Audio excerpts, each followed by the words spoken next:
2016 সালে আমরা open platform for নেতাজির পক্ষ থেকে এবং বোস পরিবারের পক্ষ থেকে আমরা একটি দাবি রেখেছিলাম মাননীয় প্রধানমন্ত্রী নরেন্দ্র মোদীজির কাছে, যে যেসব গোপনীয় নথি বহু বছর ধরে গোপন রাখা হয়েছে, কেন রাখা হয়েছে আমার জানা নেই, তো এই সব নথি যদি আপনি প্রকাশিত করেন তাহলে এই যে বিতর্ক সৃষ্টি হয়েছে যে নেতাজির অন্তর্ধান রহস্য, তিনি কোথায় গেছিলেন, ওনার মৃত্যু ঘটেছিল কিনা 18ই অগস্ট 1945-এ, এই সব তথ্য উঠে আসবে। আরও বহু মানুষও এই দাবি করেছিলেন কেন্দ্রীয় সরকারের কাছে। তো আমরা আনন্দিত যে নরেন্দ্র মোদীজি কিন্তু কথা রেখেছিলেন, তিনি সমস্ত নথি 23শে জানুয়ারি 2016 সালে শুরু হয়েছিল এবং 2017-র শেষ পর্যন্ত সমস্ত গোপনীয় নথি কিন্তু প্রকাশিত করা হয়েছে। এবং এটি নরেন্দ্র মোদীজিও স্টেটমেন্টের মাধ্যমে উনি বলেছেন। এবং সেই সময় 2017 সালে যিনি minister of state of home affairs ছিলেন, তিনিও সংসদে দাঁড়িয়ে লোকসভায় তিনি বলেছেন যে সমস্ত নথি প্রকাশিত হয়ে গেছে। তো আমরা ওপেন প্ল্যাটফর্ম ফর নেতাজির পক্ষ থেকে একটি কমিটি গঠন করেছিলাম। এই সমস্ত যে নথি প্রকাশিত করা হয়েছে সেটি কিন্তু আমরা স্ক্রুটিনি করেছি, সমস্ত নথি দেখেছি। তো 3টি এনকোয়ারি কমিশন নয়, যেটা আগে আমরা সীমাবদ্ধ ছিলাম।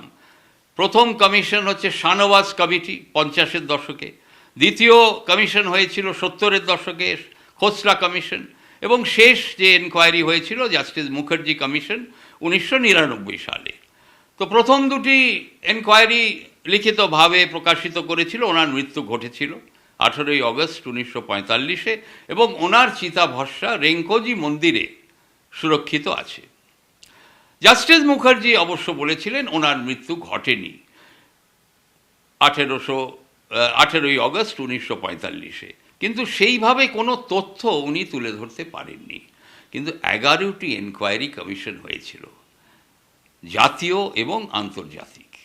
এর মধ্যে এই স্ক্রুটিনি করার পরে আমরা লক্ষ্য করলাম যে 10টি এনকোয়ারি অকাট্য প্রমাণ দিয়েছে যে ওনার মৃত্যু ঘটেছিল 18ই অগস্ট 1945-এ এবং ওনার চিতাভস্ম রেঙ্কোজি মন্দিরে রাখা আছে।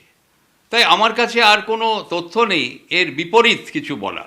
আমিও কিন্তু 2016 পর্যন্ত বিমান দুর্ঘটনারটি বিশ্বাস করিনি, কিন্তু যেহেতু প্রমাণ সামনে এসেছে, 10টি এনকোয়ারি অকাট্য প্রমাণ সামনে রেখেছে, তো আর তো কোনো বিপরীত বক্তব্য বলার কোনো সুযোগই নেই, সম্ভাবনাও নেই।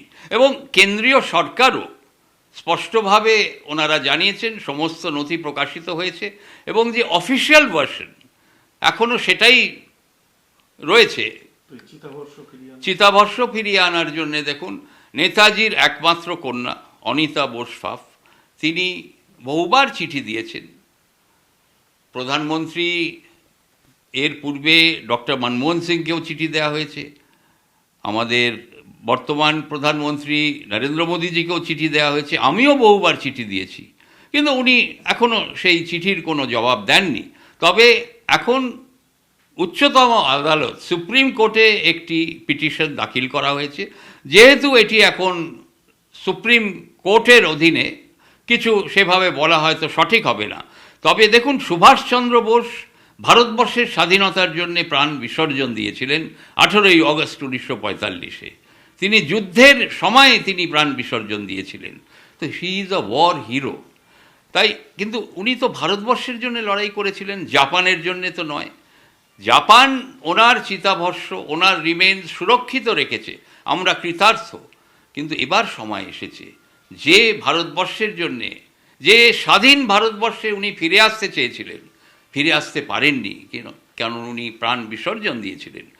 আমার যেটা বিশ্বাস যে এই সরকার নরেন্দ্র মোদীজির নেতৃত্বে ওনার চিতাভস্ম ভারতবর্ষে ফিরিয়ে এনে যথাযথ সম্মান নেতাজিকে দেয়া হোক এবং একটি মেমোরিয়াল গঠন করা উচিত দিল্লির রাজপথে। আর অনিতা বোস ফাফ চেয়েছিলেন যে ওনার যে শেষ কাজ, শেষ কৃত্য উনি যদি পালন করতে পারেন হিন্দু মতে, সেটি উনি করবেন।